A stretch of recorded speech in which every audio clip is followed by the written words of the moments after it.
You now know a lot of detail about how numbers are stored, but to show that a numerical program is correct, you'd like to avoid thinking about as many of those details as you can, at least while you're trying to develop an algorithm. So what I want to do in this lesson is to give you an overview of a high-level mathematical framework for analyzing errors. Okay, so let's get started. Here's the setup. Suppose f of x is the exact mathematical function you want to calculate. And what you've done is you've written an algorithm or a program. Let's call that algorithm or program alg of x. Now, since you can't represent real numbers exactly, you know from the outset that alg of x has to approximate f of x. Now let's look at the absolute difference between these two objects. How large could it be? Well, if we could bound the absolute error, that would tell us whether we had a sufficiently accurate algorithm. This absolute difference is called the forward error. And if you manage to calculate an upper bound on the forward error, you've done a forward stability analysis. Naturally, your goal is to show that the forward error is small. And if you manage to do that, then you can claim that your algorithm or program is forward stable. Okay, so that's one kind of analysis, but sometimes it can be hard to calculate the forward error. If so, here's something else you can try. Let's start with your program.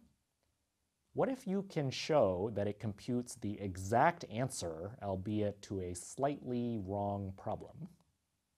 That is, what if you can show that alg of x is exactly f of x plus delta x for some delta x?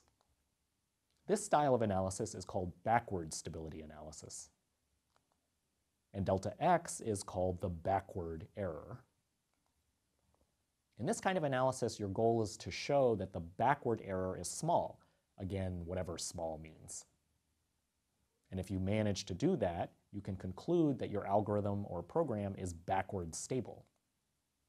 So to recap, you'll consider two analysis options, forward stability and backward stability. Sometimes one is easier to do than the other, though it's often not obvious which to choose. Now for data analysis, one might argue that backward stability is slightly more natural. So why is that? Well, think about what that means. X represents the input data, which is often noisy. So if your program produces an answer that is within that noise, which is delta x, then you might feel perfectly fine using it. Now as a brief aside, and since the backward error may at first glance seem a little bit unnatural, let me motivate its analysis in a slightly different way. Suppose the program is a perturbation of the true function, and furthermore that the true function is smooth and differentiable everywhere. What's the forward error? Well, it can be written as f of x plus delta x minus f of x. Now, think back to calculus when you were young and fancy-free. Taylor's theorem allows you to approximate f of x plus delta x. It's essentially f of x plus delta x times the first derivative of f. Now, for this intuitive analysis, don't worry about what the first derivative is too much. Let's just assume that you can calculate it. So, with Taylor's theorem, we can approximate f of x plus delta x minus f of x. It's just the first derivative times delta x. So why is that interesting? Well, remember that delta x is the backward error. So if you manage to show that the backward error is small, that implies that the forward error is also small. Well, unless the first derivative is large. But let's defer that question for another day. So, how are we going to analyze these forward or backward errors? Well, let's go back to the source of error that the computer introduces, which is rounding error, and which is a consequence of finite precision.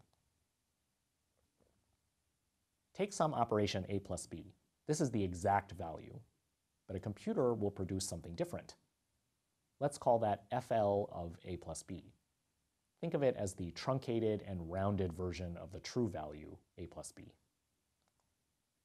What we need is a model for how this function behaves. Let's start by saying that it will be close to the true value a plus b. However, what you'll get in floating point will be that true value times a quantity 1 plus delta. 1 plus delta is a relative error. So what can we say about delta? Well, First, note that delta will in general depend on the operands a and b, as well as what operation we're doing. And that's addition in this example, but you'll have relative errors for other operations like multiplication and division. Unfortunately, we usually have no idea exactly what the value of delta is, since we don't know the true answer. But from our understanding of floating point arithmetic, we do know its worst case value. And that value is epsilon, as in machine precision. Okay, so let's summarize where you stand. Given a program or an algorithm to compute a function, you want to bound its distance from that function's true value. Your measures of distance will be either forward error or backward error. Now, to actually estimate forward or backward error bounds, you need a model of how floating point arithmetic behaves. So for that, we went back to the storage formats, and you saw that the concept of machine epsilon gives you a way to start reasoning about the worst case rounding errors that a program might incur. So this is a good place to pause for some mental exercises before moving on to the next lesson, which will be about how to put all these ideas together and show that a program will or will not produce a reasonable answer.